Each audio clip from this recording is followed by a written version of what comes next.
Hi everyone, welcome back to our channel. Adi here. So today's video we are going to discuss about one of the NFO new fund offering in mutual fund, which is your Axis Nasdaq 100 fund of funds. So in today's video we are going to discuss who do invest here, or what are the expense ratio, what are the minimum charge or minimum amount you have to invest. Is there any other way you can invest in the Nasdaq 100? So let's the video get started.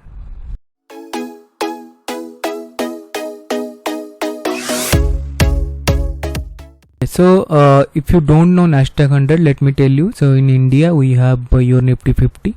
Nifty index is basically Nifty index and your Sensex. Okay. Similarly in US market you have Nasdaq 100 and S&P 500, which is Standard and Poor 500. So these are two US stocks index. So if you see, the objective of this fund is to track your Nasdaq 100 index and give you return. Okay. But if you see that this is mentioned as fund of funds, FOF. So what does it mean? Okay, so let me tell you how it actually happen. As you know, you cannot directly buy US stocks or US ETFs from India using rupees, right? So what you have to do? You have to convert your INR to a dollar, and then you have to buy any ETF or stocks. Similarly, what does happen here is, like your, let's say your Axis AMC, what it does, once you invest in this fund, it will take, let's say you are investing 1000 rupees, it will take 1000 rupees and convert it to dollar. Okay, then it will invest in any ETF which is tracking this Nasdaq 100. So you know now the concept of fund of funds. So this is your mutual fund in India, and this mutual fund is tracking another exchange ETF, you can say exchange traded fund in US. So I hope this is clear now. So why it is a fund of fund. So you can see, you can start your SIP with 1000 and lump sum is 500. This one is already started on 7th October and will end on 21st October. So if you go to the scheme document, so you can see here there will be an exit load if you redeem it within 7 days. After that 7 days it will be nil, there will be no exit load. So basically, if you know any of the index fund, they generally have this kind of exit load. So you can see the objective, right? Investing in underlying ETFs that seek to replicate the track the performance of Nasdaq 100.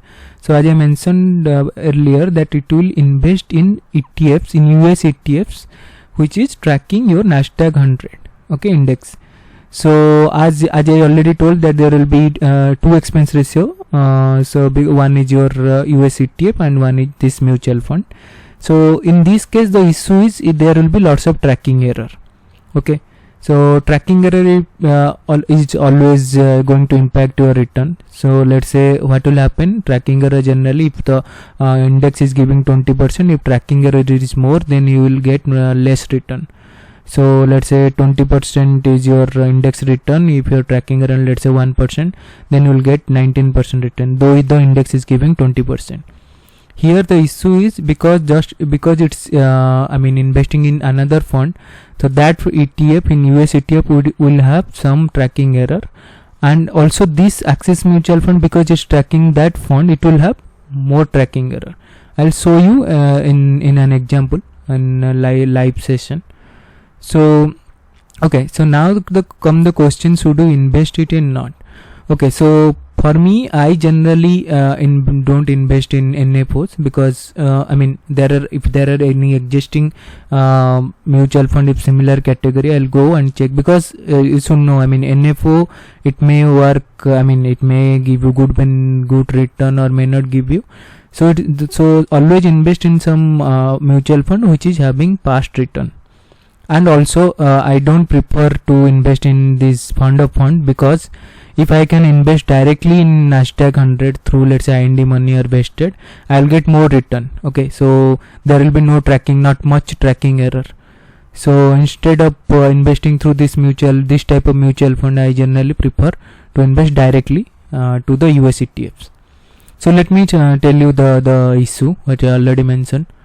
Okay, so this is your Nasdaq 100, right? So if you see, this is year to date return, so January 1st today, so it is 33% down, you can say. So currently, so if you see year to date, I have which compared with some existing one. So there is Nabi Nasdaq also, Kotak Nasdaq 100 also, Aditya Birla Sun Life Nasdaq 100 also.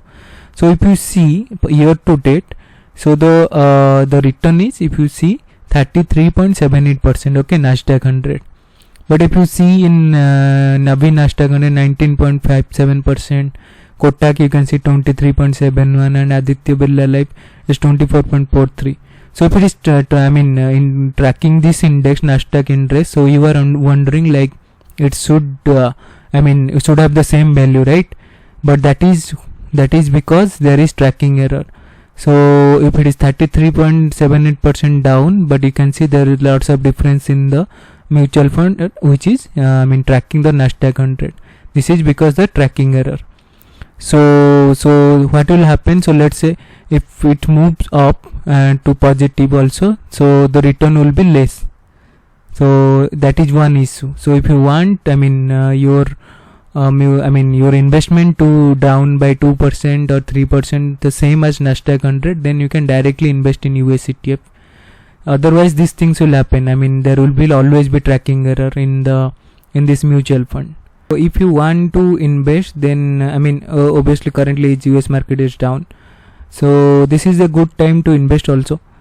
So if you want to invest, then you can start your investing in any of the Nasdaq 100 fund. So my suggestion will be, you can directly invest in US ETF directly through and money invested, rather than going through this mutual fund, any of the mutual fund which is tracking US. Let's say it's Nabi, Kotak, or there is ICICI, or this Axis NFO. So I hope you understand what are the impact on your returns, and how it is work, and what is your benefits or drawback. So I hope this video is helpful to you. So please hit the like button and subscribe to the channel. So thank you everyone. I will see you in the next video.